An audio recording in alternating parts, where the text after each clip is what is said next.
Thing అది. రెండోది ఏంటంటే నాకు కొంచెం హెల్త్ బాగాలేదు, జలుబు చేసేసింది. ఇప్పుడు కానీ తడిస్తే జ్వరం కూడా వచ్చేస్తుంది. రేపు మళ్ళీ మీటింగ్కి డుమ్మ కొట్టాలి, అందుకని ఏర్పాటు. అర్థమైందా? దయతో అన్యదా భావించకండి. ఎందుకంటే ఇది మాట నేను చెప్పలేదు అనుకోండి, వాక్యం విన్నంతసేపు మీకు వాక్యం ఎక్కదు, ఇదే ఉంటుంది. ఇటు చూసారా, వెనకాల మనిషిని ఎట్టుకున్నాడు, నువ్వు గొడుగు పట్టించుకున్నాడు, ఈడో సేవకుడు. మరి ఇది కూడా రికార్డ్ చేయనన్నా, ఎందుకంటే రేపు మళ్ళీ యూట్యూబ్లో పెట్టినా అక్కడ తలపోటే. సో ఈ తలపోటు పోవడానికి ముందుగా చెప్తున్నా. కాబట్టి నా తమ్ముడు నా సేవకుడేం కాదు, అర్థమైందా? తమ్ముడు అన్నయ్యకి గొడుగు పట్టుకున్నాడు అంతే. అది బైబిల్ తడిసిపోకుండా రేపు పొద్దున్న మళ్ళీ వాకింగ్ చెప్పడానికి ఇబ్బంది లేకుండా. ఆల్రెడీ గొంతు కొంచెం డిస్టర్బ్ అయిపోయింది. ఇప్పుడు ఈ చినుకుల్లో తడిచాను అనుకోండి, రేపటికి జ్వరం వచ్చి జలుబు ఎక్కువైపోయింది అనుకోండి, 3వ రోజు సభ విజయవంతంగా జరగదు. అందుకని ఏర్పాటు. తమ్ముడు బాగానే ఉన్నాడు ఆరోగ్యంగా, అందుకని మామూలు తడిసిపోతే చెప్పేశాడు. అది విషయం. రైట్, ప్రార్థన చేసుకుని వాక్య భాగంలోనికి వెళ్దాం. అందరూ కూడా తలలు వంచి ప్రార్థనలో ఏకీభవించండి, ప్రార్థన చేసుకుందాం.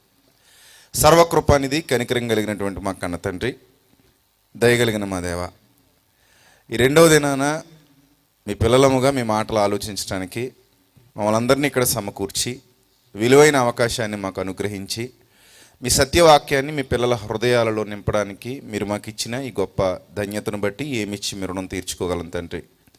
ప్రభువా, మీ పిల్లలందరినీ మీ యొక్క సత్యవాక్యంతో సంధించండి, వారి హృదయాలను మీరు వెలిగించండి. ప్రతి ఒక్కరి ఆలోచనలు మీ తట్టు తిరుగునట్లు మీ సహాయమును పంపించండి. మీ సత్యవాక్యమును సరిగా విభజించి ఉపదేశించుటకు గాను మీ సమయోచితమైన జ్ఞానాన్ని, మరి ముఖ్యంగా మీ ఆత్మ సహాయాన్ని ప్రసాదించమని సమస్త ఘనత మహిమ ప్రభావములు మీకే చెల్లిస్తూ క్రీస్తు నామంలో ఈ ప్రార్థన మనవులు అడిగి వేడుకొనుచున్న మా కన్న తండ్రి, ఆమెన్. ప్రియమైన దేవుని పిల్లలరా, ప్రాణం పెట్టిన మంచి కాపరి, ఈ సందర్భాన్ని గూర్చి నిన్న అనేకమైన విషయాలు మీరు విన్నారు. సమాజం ఏ విధమైన అపార్థాలు చేసుకుంటుందో ఆ అపార్థాలన్నిటికీ కూడా సరైన సమాధానాలు నిన్న మనం ఇచ్చాం. ఆయన ఎందుకు ప్రాణం పెట్టాల్సి వచ్చింది, అసలు ప్రాణం ఆయనే ఎందుకు పెట్టాలి అని అంటే, ప్రియులరా, భూమి మీద తొలి మానవుని మొదలుకొని నేటి వరకు ప్రతి ఒక్కరికి ఉన్నటువంటి ఒక కామన్ బలహీనత పాపం. తొలి మానవుని మొదలుకొని నేటి వరకు ఒక కామన్ బలహీనత ప్రతి మనిషికి ఉంది, అదే పాపం. పాపం రుచి తెలియని వాడు ఎవ్వడు లేడు. ప్రపంచంలో అనేక రకాల రుచులు ఉన్నాయి. కొన్ని రుచులు మనకు తెలియవు, తెలుసా? తెలియవు. మన లోకల్గా దొరికేవి మాత్రమే మనం తింటాం, ఆ రుచులు మనం చూస్తాం. ఇంటర్నేషనల్గా, నేషనల్గా ఇంకా చాలా రకాలైన రెసిపీస్ ఉంటాయి. అవి చాలా డెలీషియస్ ఫుడ్స్ ఉంటాయి. ఆ ఫుడ్స్ అన్నీ మనం తినాలి అంటే మనకు అవకాశం ఉండదు. కొత్త కొత్త రుచులు ఉంటాయి, కొత్త కొత్త రుచులు. ఆ మధ్యకాలంలో నేను కువైట్కి వెళ్ళినప్పుడు అక్కడున్న అన్నయ్య వాళ్ళు నన్ను ఒక రెస్టారెంట్కి తీసుకెళ్ళారు కువైట్ దేశంలో. అక్కడ ఒక అద్భుతమైన ఫుడ్ నేను తిన్నాను. సో అది మర్చిపోలేనంత టేస్టీగా ఉందన్నమాట. అది అక్కడ మాత్రమే దొరుకుతుంది. అది వైట్ ఫ్రాన్స్తో చేసేటువంటిది. సో అలా కొన్ని దేశాల్లో కొన్ని రకాల ఫుడ్స్ ఉంటాయి, అవి వాళ్ళు మాత్రమే తింటారు. మన దేశంలో ఉన్న రుచులు వాళ్ళకి తెలియదు, వాళ్ళ దేశంలో ఉన్న రుచులు మనకు తెలియదు. కానీ ఆ దేశం ఈ దేశం అని లేదు, ఆ ప్రాంతం ఈ ప్రాంతం అని లేదు. నరుడున్న ప్రతి చోట, మనిషి ఉన్న ప్రతి చోట పాపము యొక్క రుచి ఎరుగనివాడు లేడు. అందరూ పాపాన్ని ఏం చేశారు? రుచి చూసేశారు. కాబట్టి ఆ పాపము నుండి మానవుని విడిపించాలి, ఆ పాపానికి ప్రక్షాళన జరగాలి. ఆ ప్రక్షాళన కొరకు ప్రభు ఈ భూమి మీదకు రావాలి. ఆ ప్రధాన కారణం చేతే ప్రభు ఈ లోకానికి వచ్చారు.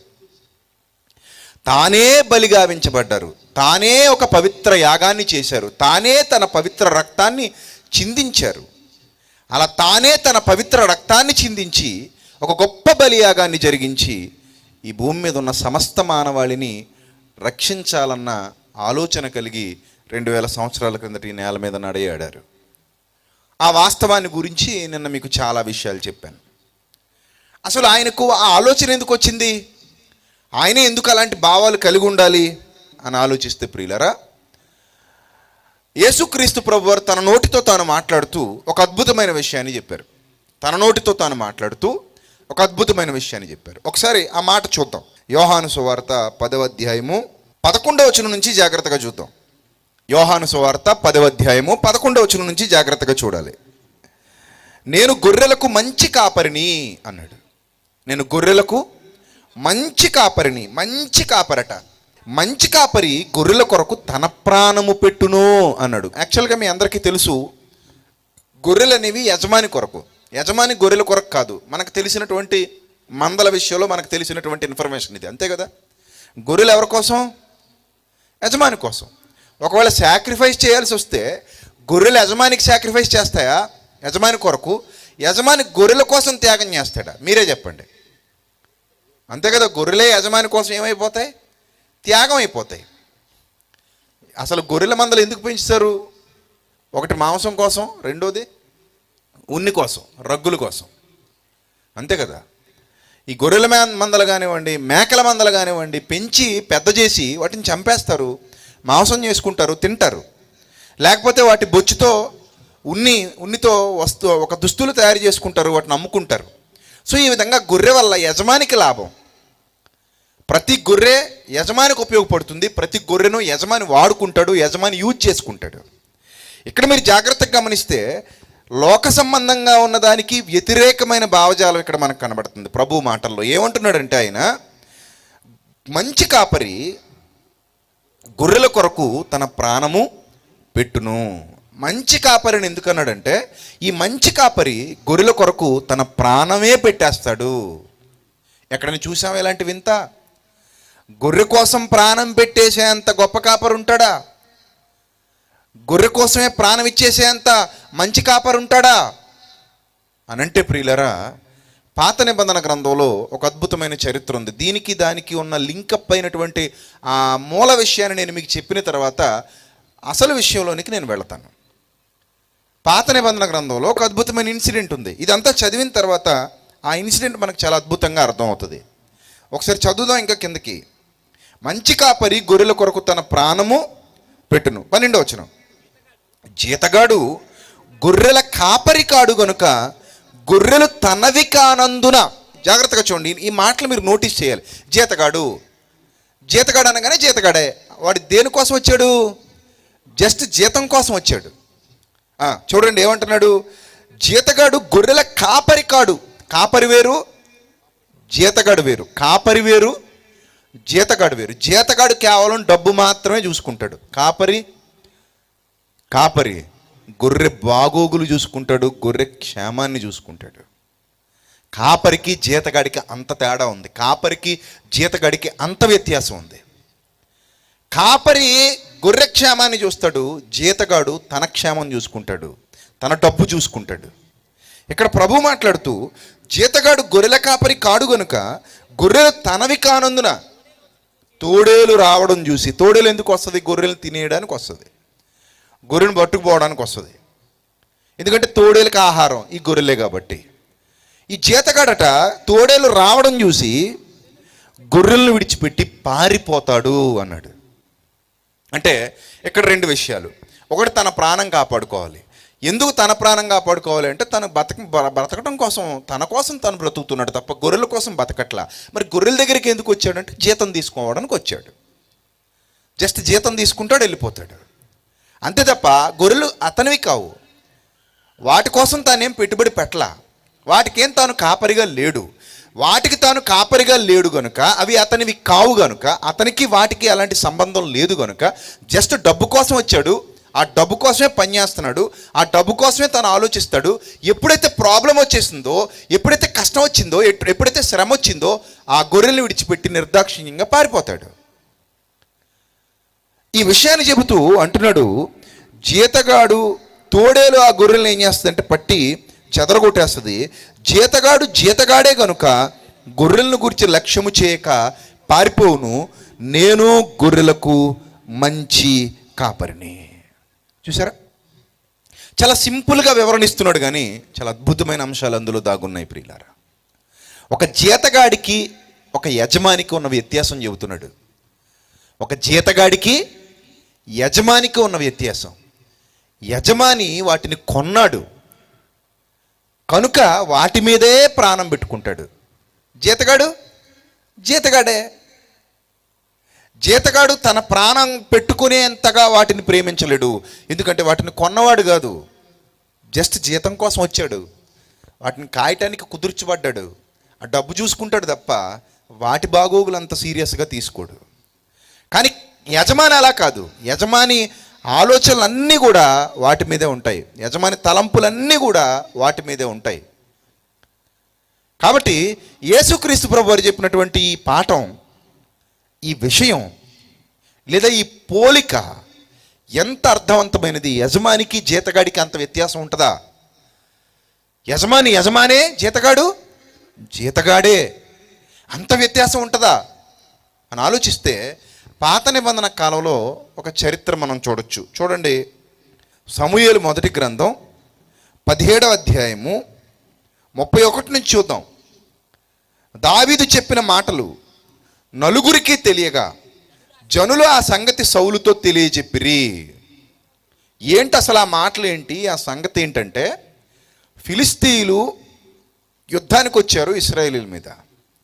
అందులో గొల్యాత్ అనే ఒక పవర్ఫుల్ క్యాండిడేట్ ఉన్నాడు. వాడు చాలా ఎత్తైన వాడు, తను చాలా పొడగరి, వాడు చాలా బలవంతుడు. సో ఇశ్రాయేలీలను సవాల్ చేస్తున్నాడు. ఎవరో ముందుకెళ్ళట్లా, అందరూ భయంతో వణికిపోతున్నారు. ఈవెన్ రాజుకు కూడా ధైర్యం సరిపోవట్లేదు.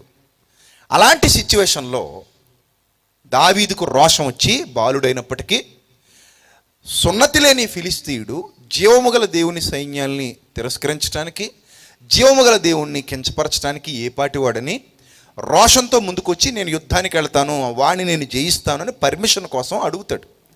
సో ఆ మాట ఆ నోట ఈ మాట రాజు దాకా వచ్చేసరికి పర్మిషన్ కోసం వెయిట్ చేస్తున్నటువంటి దావీదు అక్కడ వరకు వస్తాడు. అప్పుడు దావీదుని పిలువనంపిస్తారు. ఈ ఫిలిస్తీని బట్టి 32వ వచనం జాగ్రత్తగా చూడండి. ఈ ఫిలిస్తీని బట్టి ఎవరి మనస్సును కృంగ నిమిత్తం లేదు. మీరు ఎవరో కూడా డేలా పడిపోవద్దు, నేను ఉన్నాను కదా, నేను చూసుకుంటా. ఏంటి అతనికి కాన్ఫిడెన్సా, ఓవర్ కాన్ఫిడెన్సా అంటే కాన్ఫిడెన్సే.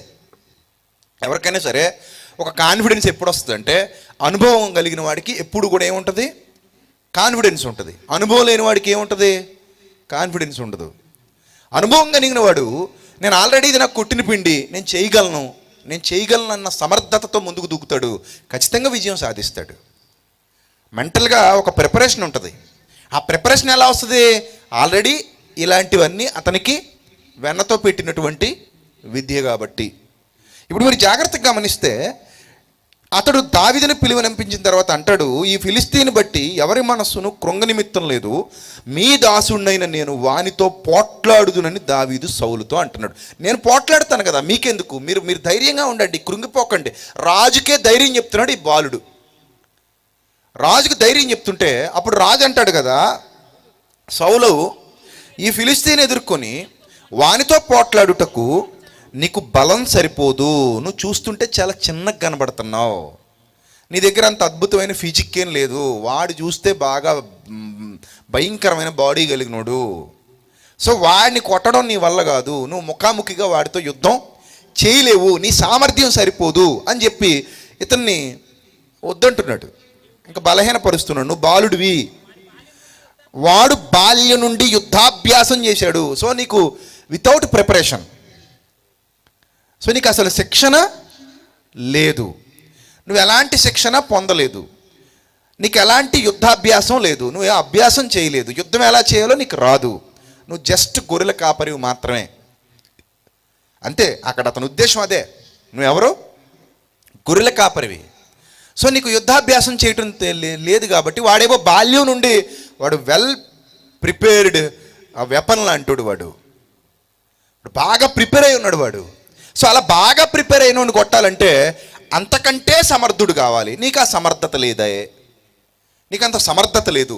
ఆ సమర్థత లేని నువ్వు వెళ్ళి యుద్ధం చేస్తే ఖచ్చితంగా నిన్ను చంపేస్తాడు వాడు, ఒక్క దెబ్బతో నిన్ను చంపేస్తాడు, ఒక్క గుద్దితే చచ్చిపోతావు, వాడంత బలవంతుడు. కాబట్టి నువ్వు బాలుడివి, వాడేమో బాల్యం నుండి యుద్ధాభ్యాసం చేసినాడు, నువ్వు వెళ్ళొద్దు అని అతన్ని దావీదుని జాగ్రత్తగా తగ్గించేసే ప్రయత్నం చేస్తున్నాడు, అతన్ని చల్లార్చే ప్రయత్నం చేస్తున్నాడు సౌలు. అప్పుడు ఏం జరిగిందంటే 34వ వచనం నుంచి చాలా ఇంపార్టెంట్, జాగ్రత్తగా చూడండి. అలాగే ఇందాక మనం యోహాను సువార్తలో ఏ మాటలైతే చదువుకున్నాం వాటిని కూడా దయచేసి గుర్తుపెట్టుకోండి. అర్థమవుతుందా? ఇందాక మనం ఏమైతే చదువుకున్నామో వాటిని గుర్తుపెట్టుకోండి. చూద్దాం 34వ వచనం. అందుకు దావీదు సౌలుతో ఇట్లనెను, మీ దాసుడనైన నేను నా తండ్రి యొక్క గొర్రెలను కాయుచుండగా సింహమును ఎలుగుబంటి వచ్చి మందలో నుండి ఒక గొర్రె పిల్లను ఎత్తుకొని పోవుచుండగా. ఒక మంద కాసుకుంటున్నాడు. కాపరా జీతగాడా? చెప్పండి, కాపరా జీతగాడా? అక్కడ ఈ చరిత్ర మనం చదువుతుంటే యేసుక్రీస్తు ప్రభు వారు చెప్పినటువంటి మాటలు మనకి ఇక్కడ దృశ్యరూపంగా కనబడతాయి. ఎలాంటి దృశ్యరూపం కనబడుతుంది? 34వ వచనంలో అంటున్నాడు, నేను నా తండ్రి యొక్క గొర్రెలను కాయిచుండగా ఏమేమి వచ్చాయట? సింహమును ఎలుగుబంటియు వచ్చి మందలో నుండి ఒక గొర్రె పిల్లను ఎత్తుకొని పోవుచుండగా అన్నాడండి. యోర్దాన్ నదీ ప్రాంతాలలో బ్రౌన్ బేర్స్ అనేవి ఉంటాయి, బాగా ఫేమస్ బ్రౌన్ బేర్స్. మీరు స్క్రీన్ మీద చూడొచ్చు. యోర్దాన్ పరిసర ప్రాంతాలలో ఉండేటువంటి బ్రౌన్ బేర్స్, అక్కడ ఉన్నటువంటి అడవుల్లో ఉండేటువంటి బ్రౌన్ బేర్స్ ఎలా ఉంటాయో ఆ ఎలుగుబంట్లు మీరు స్క్రీన్ మీద చూడొచ్చు. చాలా పవర్ఫుల్ ఎలుగుబంటి అది. దాని బరువు ఎంతో తెలుసా? 80 కేజీల నుంచి 600 కేజీల బరువు ఉంటుంది. అది దాదాపుగా 80 కేజీల నుంచి 600 కేజీల బరువు ఉండేటువంటి ఈ బ్రౌన్ బేర్స్ యోర్దాను పరిసర ప్రాంతాల్లో ఉంటాయి. ఏమండి, ఇలాంటివి మందలు కాసుకుంటున్నప్పుడు చాలామంది గొర్రెల కాపర్ల మందల మీద పడిపోయి ఆ గొర్రె పిల్లల్ని ఎత్తుకుని పోయేవి. వాటి గోళ్ళు కూడా చాలా పదునైన గోళ్ళు. ఒక్కసారి అవి దించింది అనుకోండి, గోరు చూడండి, మీకు స్క్రీన్ మీద చూపిస్తాడు. ఆ పదునైన గోర్లు ఎలా ఉన్నాయో. అది కానీ దించింది అనుకోండి, కత్తి కంటే పదునుగా లోపల దిగిపోతాయి.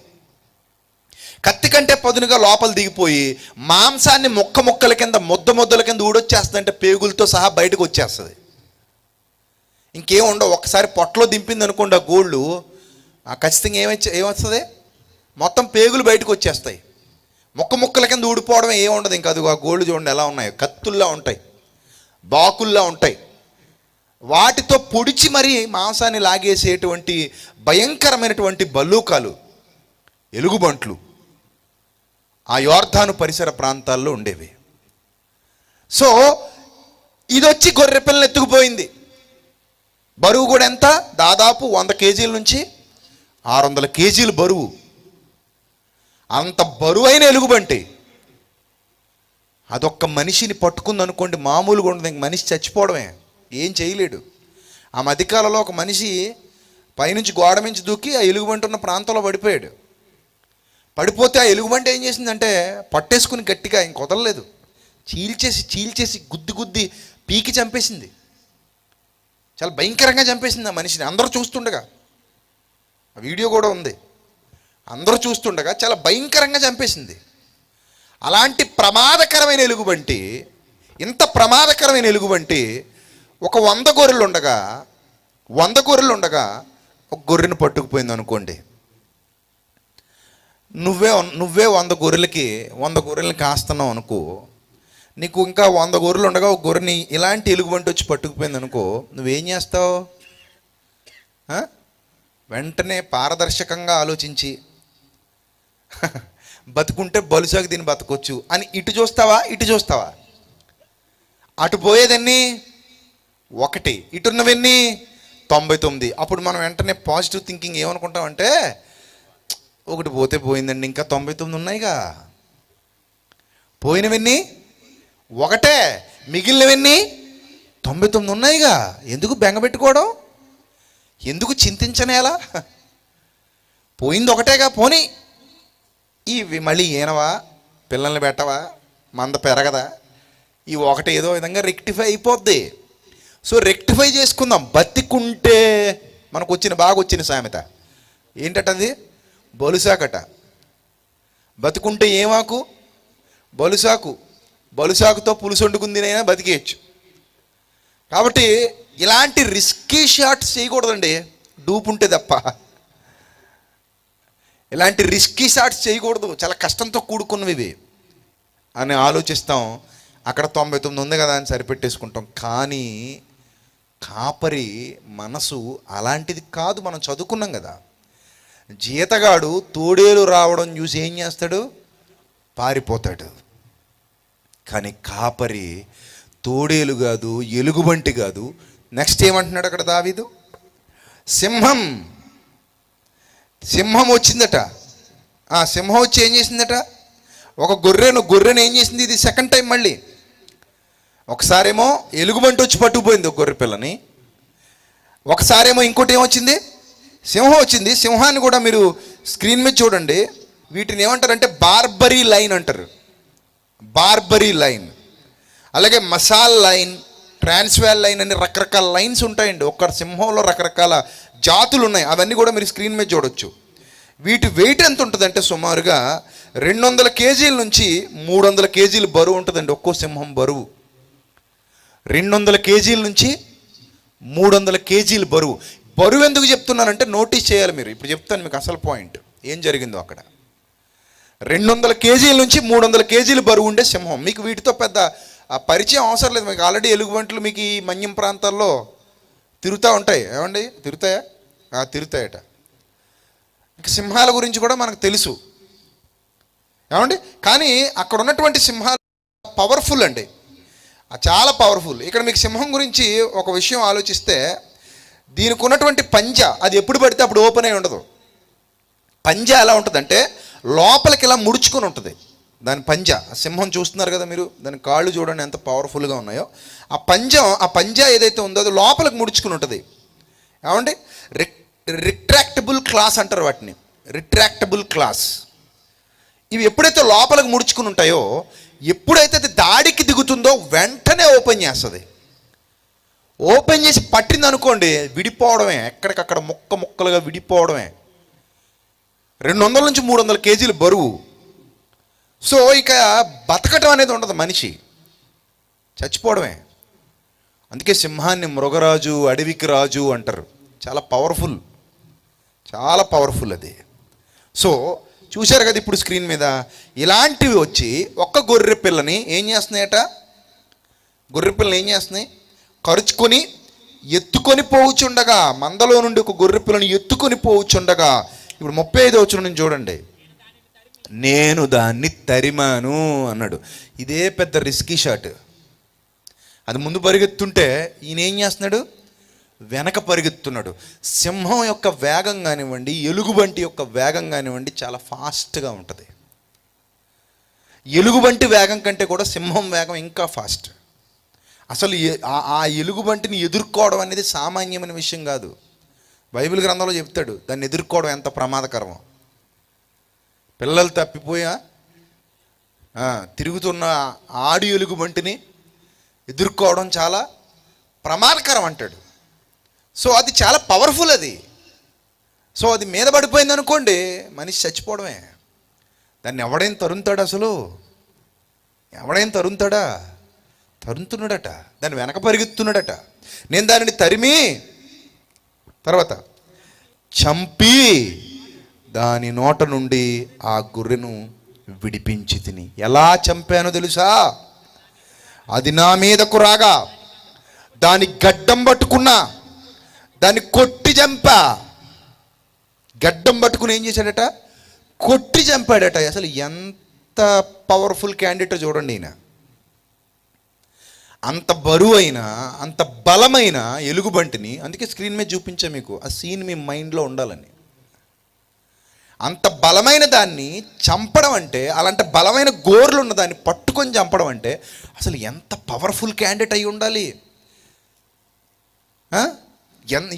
ఎంత గొప్ప విద్యది, ఎంత టాలెంటెడ్ పర్సన్ అయి ఉండాలి. మామూలుడికి సాధ్యమే అది. ఎంత బలవంతుడై ఉండాలి, ఎంత పుష్టి కలిగిన వాడై ఉండాలి. సో నేను దాన్ని కొట్టి చంపానంటాడండి, కొట్టి చంపానంటాడు. తర్వాత అంటాడు, నీ దాసుడినైన నేను ఆ సింహమును ఎలుగుబంటిని చంపితినే, జీవము గల దేవుని సైన్యములను తిరస్కరించి నీ సున్నతి లేని ఫిలిస్తీయుడు వాటిలో ఒకదాని వలె అగుననియు సింహం యొక్క బలము నుండి, ఎలుగుబంటి యొక్క బలము నుండి నన్ను రక్షించిన ఈ దేవుడు అంటాడు. అంటే ఎంత విశ్వాసంతో ఉన్నాడు చూడండి. అతనికి విశ్వాసం ఉంది, కాన్ఫిడెన్స్ ఉంది, దేవుని మీద నమ్మకం ఉంది. పరుగెత్తాడు, తరిమాడు, పట్టుకున్నాడు, కొట్టాడు, చంపాడు. ఆ గొర్రె పిల్లను మరలా తిరిగి తెచ్చి మందలో కలిపాడు. ఆ గొర్రె పిల్లను తీసుకొచ్చి మందలో కలిపాడు. ఆ ప్రమాదంలో నుండి ఆ గొర్రె కదా పోతే పోని అని వదిలేదు. అది గొర్రెల కాపరి లక్షణం. గుర్తుపెట్టుకోండి ప్రియులారా, గొర్రెల కాపరి లక్షణం అది. పోతే పోని ఒకటే కదా అని వదిలేదండి. ఆ ఒక్కదాని కోసం ప్రాణాలకు తెగించేశాడు. ఆ ఒక్కదాని కోసం ప్రాణాలకు తెగించేశాడు. ఆ ఒక్కదాని కోసం చావును ఎదిరించాడు, మరణాన్ని ఎదిరించాడు. ఇక్కడ ఈ దావీదు ఛాయారూపంగా యేసుక్రీస్తు ప్రభు వారికి సాదృశ్యంగా కనబడుతున్నాడు ప్రియులారా. యేసుక్రీస్తు ప్రభు వారికి సాదృశ్యంగా కనబడుతున్నాడు. ఇక్కడే ప్రభువు తన యొక్క ఉనికిని తెలియచేయటానికి ఇలాంటి సందర్భాలు బైబిల్ గ్రంథంలో లిఖించారేమో అనిపిస్తుంది. సింహం మనకి భౌతికంగా కనబడుతోంది, ఎలుగుబంటి మనకి భౌతికంగా కనబడుతోంది. అది గొర్రెపిల్లని ఎత్తుకుపోతుంది. దావీదు పరిగెత్తుతున్నాడు. నా తండ్రి మంద అన్నాడు. నా తండ్రి మంద. మంద నాదనట్లేదు. కావాలంటే చూడండి, పైన కావాలంటే చూడండి, నోటీస్ చేయండి. 34వ వచనం ఏమంటాడు అక్కడ? అందుకు దావీదు సౌలుతో ఇట్లనెను, నీ దాసుడనైన మీ దాసుడనైన నేను నా తండ్రి యొక్క గొర్రెలను కాయిచుండగా. వండర్ఫుల్ అండి బైబిల్. ఎంత అద్భుతమైన లింకప్ ఉంది చూశారు. చాలాసార్లు చదివి ఉంటాం మనం. ఎంత అద్భుతమైన లింకప్ ఉంది చూడండి. కాస్తున్నది ఎవరి మందట? తండ్రి మంద. మంద నా తండ్రిది, నేను ఆయన కుమారుణ్ణి. ఇప్పుడు మందను కుమారుడు కాస్తున్నాడట, మంద తండ్రిదట. ఈ కుమారుడు ఏం చేశాడంటే తన ప్రాణానికి తెగించి ప్రాణాలను వదిలేసినట్టుగా. ఇంకంతే కదా మరి. పోతే ప్రాణం, వస్తే గొర్రె. అంతేనా? పోతే ప్రాణం, వస్తే గొర్రె. గొర్రె కోసం ప్రాణం పోయినా పర్లేదు. అది కమిట్మెంట్ అంటారు దాన్ని. అది కమిట్మెంట్. నాకు ఆ శక్తి ఉంది అనే భరోసాతో నా ప్రాణాన్నైనా సరే ఫనంగా పెట్టి ఆ గొర్రె పిల్లను తెచ్చుకోవాలి వెనక్కి, మరల మందలో కలపాలి. ఇక్కడ తండ్రి మంద, కుమారుడు మరణానికి కూడా సిద్ధపడి చేస్తున్నాడు ఒక త్యాగం. అక్కడ ఒక మంద, ఒక గొర్రె కనబడుతోంది. ప్రియులారా మీరు గమనించండి, ఆ తండ్రి పరలోకపు తండ్రికి సాదృశ్యంగా మనకి ఇక్కడ కనబడుతున్నాడు. ఆ దావీదు కుమారుడు యేసుక్రీస్తు ప్రభు వారికి సాదృశ్యంగా కనబడుతున్నాడు. ఆ గొర్రె నువ్వే, నేనే. మనల్ని పట్టుకుపోతున్నటువంటి ఆ సింహం, పట్టుకుపోతున్నటువంటి ఆ ఎలుగుబంటి, నోట కరుచుకుని తీసుకుపోతున్నటువంటి ఆ సింహం, నోట కరుచుకుని తీసుకుని పోతున్నటువంటి ఆ ఎలుగుబంటి పాపానికి, మరణము యొక్క బలము గలవాడు అపవాదికి సాదృశ్యంగా మనకు కనబడుతోంది ప్రియులారా. అందుకే మీ విరోధి అయిన అపవాది ఎవరిని మింగుదునాయని గర్జించు సింహమోలే వెదకుచు తిరుగులాడుచున్నాడు. ఎలా మింగుతాడు? పాపం. అంతే కదా, పాపం. మరణము యొక్క బలము గలవాడన్న పేరు మనకి బైబిల్ గ్రంథంలో కనబడుతుంది ప్రియులారా. ఇప్పుడు ఆ పాపము, అపవాది దాని వెనకుండి పాపాన్ని ముందు పెట్టి ఆ పాపంతో మనుషుల్ని పట్టి, గొర్రెల్ని పట్టి తీసుకెళ్ళిపోతున్నాడు దేవుని మందను చెదరగొట్టడానికి. చాలామందిని పట్టేశాడు. ఆ విషపు కోరల్లో చిక్కుకుపోయారు చాలామంది. బయటికి రాగలమా మనంతట మనంగా? మీరే చెప్పండి. నేను పాపం నుంచి బయటకు వచ్చేస్తాను అని చాలామంది పిచ్చి మాటలు మాట్లాడుతుంటారు. నీ అంతట నువ్వుగా పాప ప్రక్షాళన చేసుకోవటం నీ వల్ల కాదు. నువ్వేం చేసినా నీ పాపాలకి ప్రాయశ్చిత్తం చేసుకోలేవు. చేసుకోగలను అంటే సింహం నోట్లోంచి నేను నా అంతట నేనుగా బయటికి రాగలనని చెప్పినట్టే గొర్రెపిల్ల. ఎలుగుబంటి నోట్లోంచి నా అంతట నేనుగా బయటికి రాగలనని చెప్పినట్టే గొర్రెపిల్ల. గొర్రెపిల్లకు అది సాధ్యం కాదు. అలాగే నీకు నాకు కూడా మన పాపం నుంచి మనం బయటకు వచ్చేయడం స్వతహాగా సాధ్యం కాదు. మన పాపాన్ని మనం కడిగేసుకోవటం స్వతహాగా సాధ్యం కాదు. ఏదో అనుకుంటుందండి సమాజం పాపం పోవడం అంటే ఏదో పుణ్యకార్యం చేస్తే పాపం పోద్దని, ఎక్కడికో వెళ్ళి మునుగొచ్చేస్తే పాపం పోద్దని. లేకపోతే ఎవడో సర్టిఫికెట్లు అమ్ముతున్నాడట ఈ మధ్య, పాప పరిహార పత్రాలట. అవి ఎక్కడికో వెళ్ళి కొనుక్కోవాలట. అవి ఎక్కడో పెట్టట, దానికి ఏదో కొన్ని చేసేట కార్యక్రమాలు, దానికి అవి ఇవి పూసి మన చేతిలో పెడతాడట. అది తెచ్చుకుంటే ఏం పోద్దట? పాపం పోద్దట. దానికి ముడుపులు చెల్లించాలట. పత్రానికి ఎంత రేటు ఉంటుందట. ఎంత వివేకం, ఎంత జ్ఞానం! ఓ మానవుడా, నువ్వు ఆ సింహం నోట్లో నుంచి బయటికి రావడం నీ వల్ల కాదు. అది పట్టేసుకుంది నిన్ను, అది పట్టేసుకుంది, ఈడ్చికెళ్ళిపోతుంది, తినేస్తుంది, చంపేస్తుంది. అందుకే పాపము వలన వచ్చు జీతము మరణము అన్నాడు. పాపము వలన వచ్చు జీతము మరణము. అది చాలా చాలా చాలా ప్రమాదకరమైనది, అది చాలా శక్తివంతమైనది, అది చాలా భయంకరమైనది. నేటి మానవాళి మొత్తాన్ని పట్టి పీడిస్తుంది, పట్టుకుపోతుంది. అంతే, గొర్రెను పట్టుకుపోతుంది, నోట ఖర్చుకుని తీసుకెళ్ళిపోతుంది. దాని వెంట ఏడవబడి వెళ్ళిపోతున్నాడు మానవుడు. అందులో నువ్వున్నావు, నేనున్నాను. ఈ రాత్రి ఆలోచించాలి ఒక్కసారి మన స్థితి ఏంటో, మన ప్రాచీన స్థితి. మనల్ని ఏ సింహం లాక్కుని పోయిందో, ఏ ఎలుగుబంటి లాక్కుని పోయిందో, ఏది నోట ఖర్చుకుని మనల్ని తీసుకెళ్ళిపోతుంటే మనం వెళ్ళిపోయామో, ఏ స్థితిలో మన బ్రతుకుండేదో మనకు అర్థం కావాలి. ఈ రాత్రి ఈ విషయం మీరు అర్థమైతే మీరు చాలా ధన్యులు. దైవ గ్రంథం రాయబడిన విధానమే అద్భుతం అండి. పాత నిబంధనలో ఛాయారూపకంగా ఎన్నో వాస్తవాలను ప్రవేశపెట్టాడు. ఆ వాస్తవాలు అర్థం చేసుకోవాలంటే ఆత్మ సంబంధమైన మనస్సాక్షి కావాలి, ఆత్మానుసారంగా ఆలోచించగలిగే శక్తి కావాలి. ఆత్మ సంబంధమైన సంగతుల్ని అదే ఆత్మ సంబంధమైన సంగతులతో వివేచించగలిగే జ్ఞానం కావాలి. అది ఆ పరిశుద్ధాత్ముడే మనకివ్వాలి. ప్రియులారా, యేసుక్రీస్తు ప్రభు వారు ఏదైతే చెబుతున్నారో, మంచి కాపరట తన గొర్రెల కొరకు ఏం పెడతాడు? ప్రాణమే పెడతాడు. జీతగాడు పారిపోతాడు, గొర్రెలు తనవి కానందున.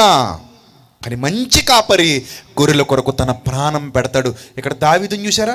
తన ప్రాణమే పెట్టడానికి రెడీ అయిపోయాడు, పరిగెత్తాడు, పోరాడాడు, వెనక్కి తెచ్చుకున్నాడు. మరి యేసుక్రీస్తు ఏం చేశాడో తెలుసా?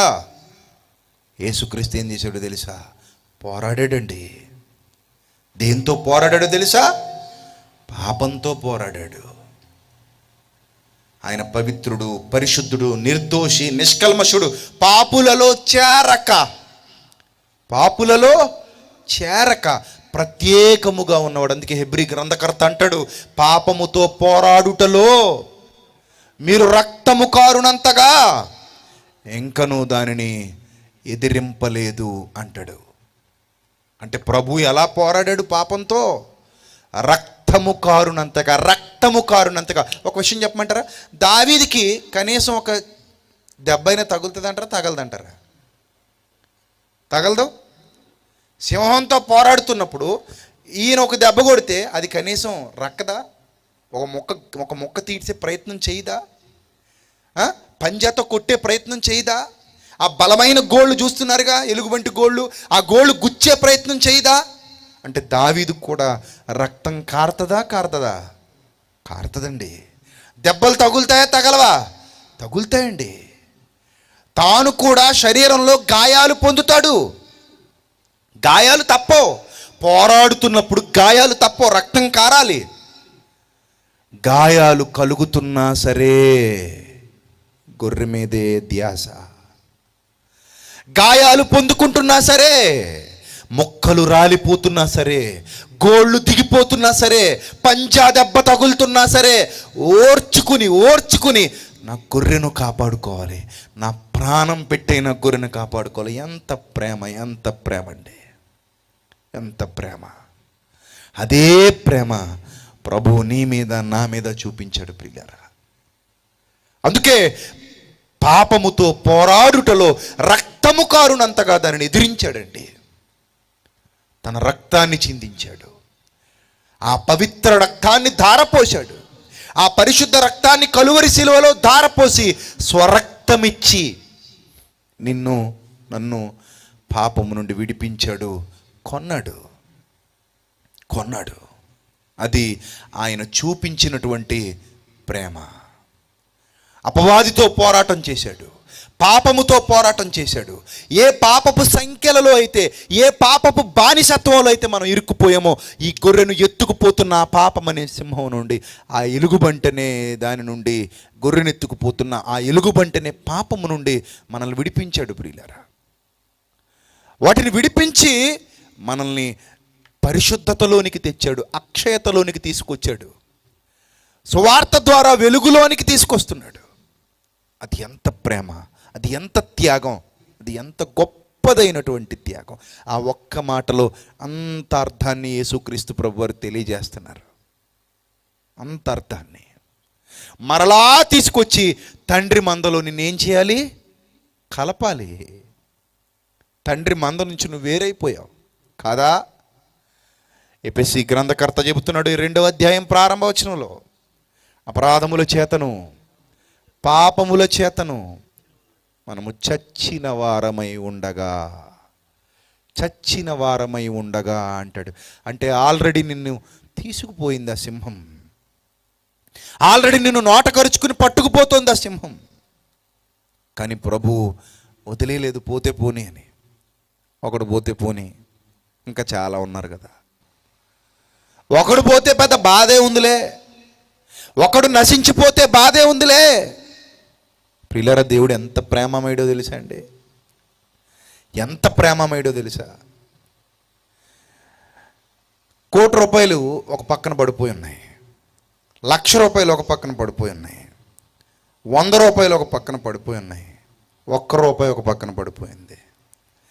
ఈ 4 మార్గాల్లో ఏ మార్గం గుండా వెళ్తే, ఏ మార్గంలో నీకు ఏది దొరికితే నువ్వు ఎక్కువ ఆనందిస్తావు చెప్పు నాకు, చెప్పాలి. 1 కోటి రూపాయలు వెళ్ళే మార్గంలో నడిచి వెళ్తున్నప్పుడు 1 కోటి రూపాయలు దొరికితే ఎక్కువ ఆనందిస్తావా?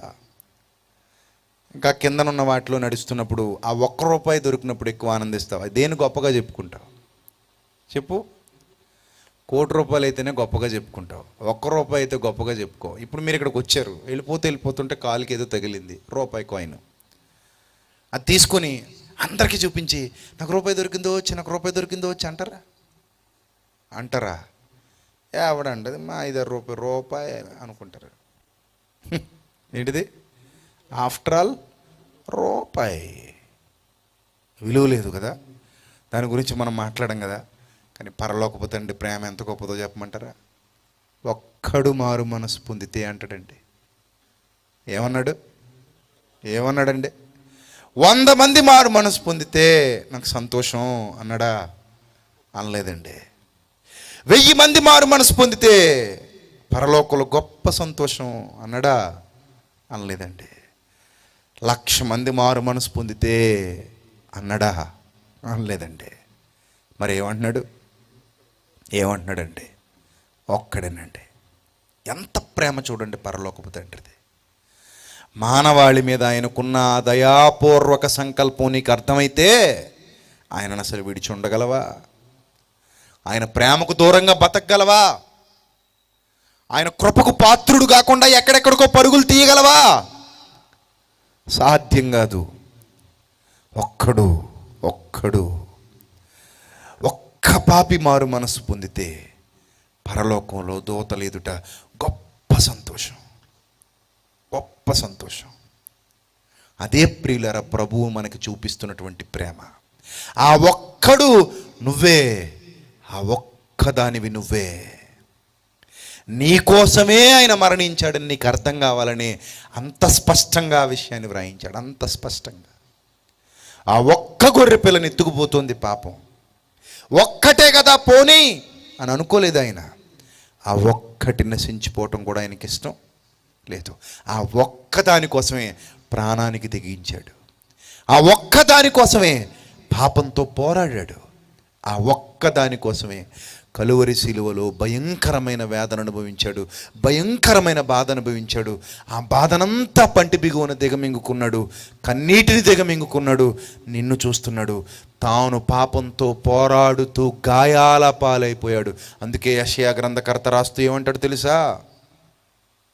ఆయన పొందిన దెబ్బల చేత మనకేం కలుగుతుందంటాడు?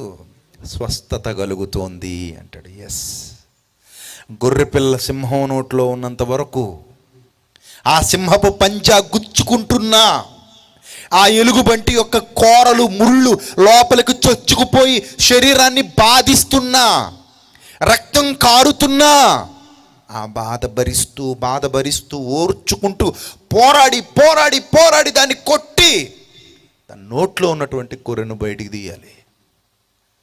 ఆ క్రమంలో ఎన్నో దెబ్బలు తగలొచ్చు, ఆ క్రమంలో ఎంతో బాధ కలగొచ్చు, ఆ క్రమంలో ఎంతో నొప్పి కలగొచ్చు, ఎంతో ఇబ్బంది కలగొచ్చు. కాపరి వాటన్నిటిని భరించాలి. ఆయన భరించకపోతే మనకేం కలగదు? స్వస్థత కలగదు. ఆయన దాన్ని భరించకపోతే మనకు స్వస్థత కలగదు. ప్రియులారా, యేసుక్రీస్తు ప్రభువారు వాటిని భరించారు. కలువరి సిలువలో ఆయన పొందిన వేదన వర్ణిస్తూ ఆయన అంటున్నాడు, ఆయన పొందిన దెబ్బల చేత మనకు స్వస్థత కలుగుచున్నది. మన నిమిత్తము ఆయన గాయపరచబడెను. వండర్ఫుల్ వర్డ్స్ అండి. మన నిమిత్తము ఆయన గాయపరచబడ్డాడు. ఎస్, గొర్రెను కాపాడు నిమిత్తం కాపరి ఏమవుతున్నాడు? గాయాల పాలవుతున్నాడు. గొర్రెను కాపాడటం అంటే సామాన్యమైన సంగతి కాదండి. గాయాల పాలు కావాల్సిందే. ఆ పాపముతో పోరాడుతున్నప్పుడు ఆ దెబ్బలు తినాల్సిందే, గాయాల పాలు కావాల్సిందే. కాపరి ప్రధానమైన ఉద్దేశం, నేను గాయపడినా పర్వాలేదు, నొప్పి భరిస్తాను, నన్ను పొడిచినా పర్వాలేదు, నన్ను కొట్టినా పర్వాలేదు, నా ప్రతి రక్తపు బొట్టు నేల కారిపోయినా పర్వాలేదు, ఆ నొప్పి భరిస్తాను, ఆ బాధ భరిస్తాను. నా ఉద్దేశం ఒక్కటే, నా లక్ష్యం ఒక్కటే, నా గురొక్కటే. ఆ గొర్రె పిల్లని ఏం చేయాలి? కాపాడాలి.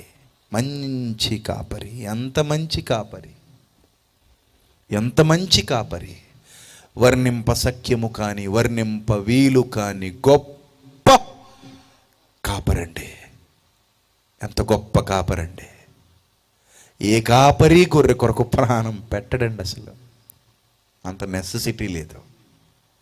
ఏ కాపరికి అవసరం లేదు గొర్రె కొరకు ప్రాణం పెట్టాల్సినంత అవసరత లేదు. కానీ నీ కొరకు నీ ప్రభు, నీ కాపరి తన ప్రాణం పెట్టాడు పాపము నుండి నిన్ను విడిపించటానికి. ఈ రాత్రి నీకు అర్థమైతే ధన్యుడివి, ధన్యురాలివి. నిన్ను విడిపించటానికి, ఆ పాపముని బానిస సంకెళ్ళ నుండి, ఆ పాపపు విషపు కోరల నుండి నిన్ను పట్టుకొని ఈడ్చుకొని పరిగెత్తుకుపోతున్న దాని వెంట పరుగెత్తి పరుగెత్తి గాయాల పాలై, దాని వెంట పరుగెత్తి దాన్ని జయించి గాయాల పాలై దాని నోటలో నుండి నిన్ను విడిపించాడు. ఆ చెరలో నుండి నిన్ను బయటికి తీసుకొచ్చాడు. గొప్ప కాపరి, గొప్ప కాపరి. ఆ కాపరి ప్రేమార్థమైన వాళ్ళమే ఈరోజు మీకు ఈ మాటలు ప్రకటిస్తున్న వాళ్ళం.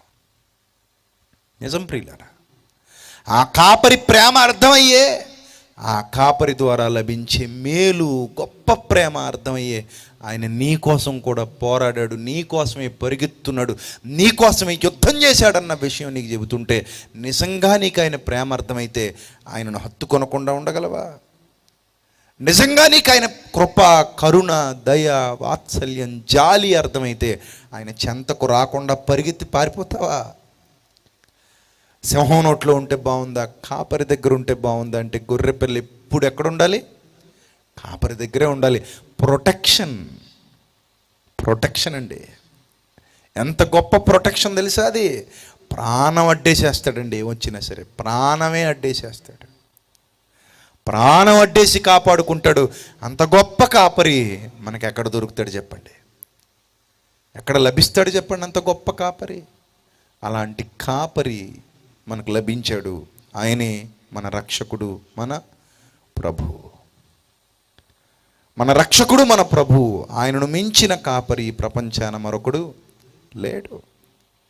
గొర్రెల కొరకు ప్రాణం పెట్టేంత మంచి మనసు ఈ ప్రపంచంలో ఎవ్వరికి లేదు. అందుకే ఆయన అన్నాడు మంచి కాపరి అని. ప్రియులరా, ఇవన్నీ సత్య సంబంధమైన వాస్తవాలు.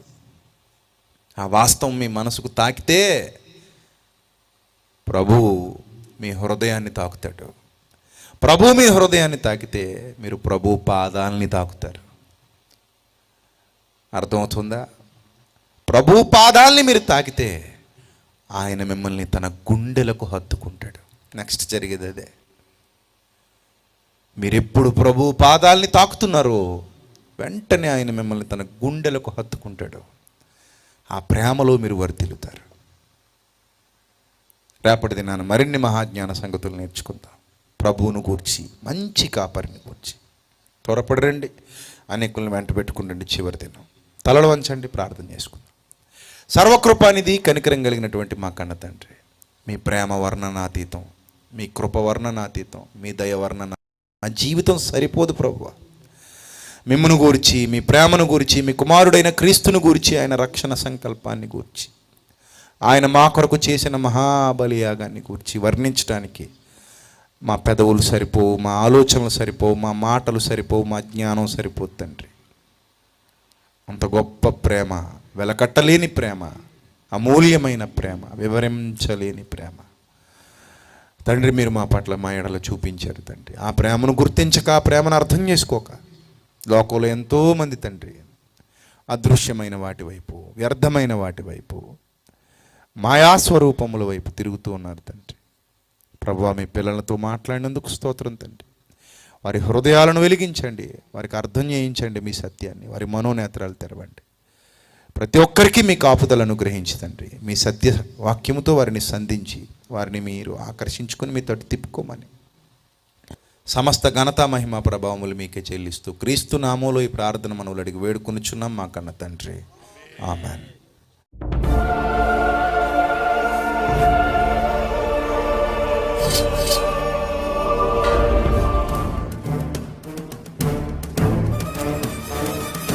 ఆది నీవే, అంతం నీవే, ప్రభవం నీవే, ప్రళయం నీవే, అల్ఫయు నీవే, ఓమెఘయు నీవే, విలయం నీవే, స్థిర నిలయం నీవే. గగనం భువనం సకలం నీవే, జగతిని నడిపే జ్యోతివి నీవే. సమరం అమరం సర్వము నీవే, అన్ని నామాలు ప్రణమిల్లే సర్వోన్నత నామం నీవే, సర్వోన్నత నామం నీవే.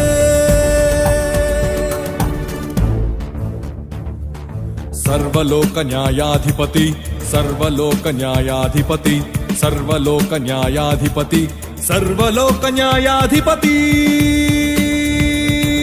సర్వలోక న్యాయాధిపతి వాకిట నిలిచియున్నాడు. జనములందరికి ఫలమిచ్చుటకు తీర్పు తీర్చబోతున్నాడు. సర్వలోక న్యాయాధిపతి వాకిట నిలిచియున్నాడు. జనములందరికి ఫలమిచ్చుటకు తీర్పు తీర్చబోతున్నాడు. వేల దూతలతో, బూరధ్వనులతో, మేఘమండలము పైన యూదా గోత్రపు కదమ సింహముతో కదలి వస్తుంది సేన. క్రీస్తు న్యాయపీఠం ఎదుట ప్రత్యక్షం కావాలందరూ, క్రీస్తు న్యాయపీఠం ఎదుట ప్రత్యక్షం కావాలందరూ.